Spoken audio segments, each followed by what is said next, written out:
The Banana Bazaar, the market of meaning. This is a story about three monkeyteers who visit a cheerful market where everything seems ordinary until their thoughts begin coloring what they see.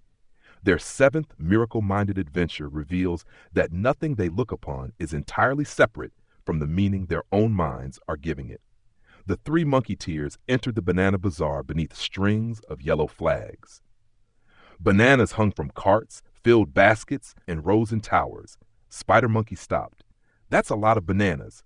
Squirrel Monkey nodded. "Howler should be happy." Howler Monkey folded his arms. "I am not impressed." Spider stared at him. "You once sang a 12-minute ballad about bananas. It was an artistic period." At the first stall, a vendor held up a perfect golden banana. Spider shrugged. "That's just an ordinary banana." The vendor smiled. "Is it?" Spider looked again. "Yellow, curved, banana." Squirrel picked it up. "This reminds me of the bananas my grandmother packed for trips." His face softened. Howler took it. "It reminds me of the banana I dropped during my greatest speech." Spider laughed. "You slipped on it." "I was making a dramatic exit." They handed it back. Spider frowned. "Same banana, three different experiences." Farther on stood a blue vase. Howler smiled. "Elegant." Squirrel frowned. "Fragile." Spider said, "Something I'd accidentally break." Another sign appeared. "What you see travels with what you think." They reached the center square where one enormous banana rested on a velvet cushion. A plaque read, "The most ordinary banana in the world." Spider laughed. "Finally, proof." He pointed. "That is definitely just a banana." Squirrel circled it. "It looks expensive." Howler squinted. "It looks ceremonial." Spider shook his head. "You two are making things up." Suddenly the banana seemed to glow. Spider jumped back. "Did you see that?" "No," said Squirrel. "It glowed." Howler leaned toward him. "Your ordinary banana has become suspicious." Spider stared. Squirrel reached beneath his cape. "Pouch time."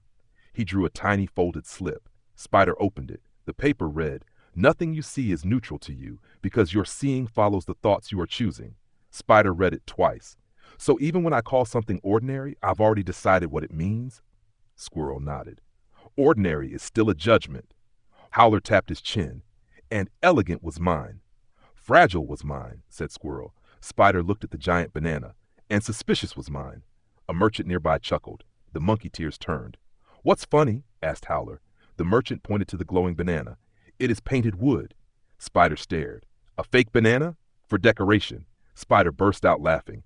"I was afraid of a wooden banana." Howler straightened his cape. "You were respectfully cautious." Squirrel smiled. "Monkey mind can make a whole world out of one object." They wandered through the bazaar more slowly. Spider looked at a broom. "Not just a broom?" Squirrel said. "Depends what you bring to it." Howler looked at a puddle. "I see inconvenience."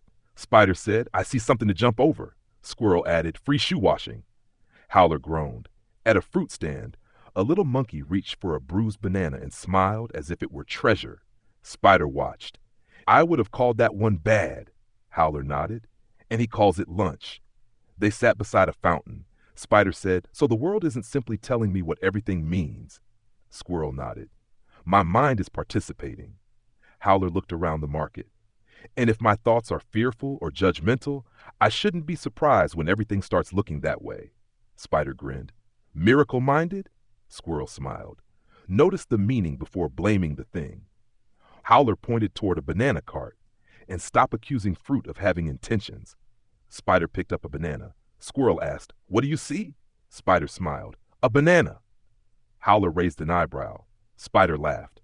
"All right, a banana I am choosing to enjoy." He peeled it. Howler and Squirrel each chose one.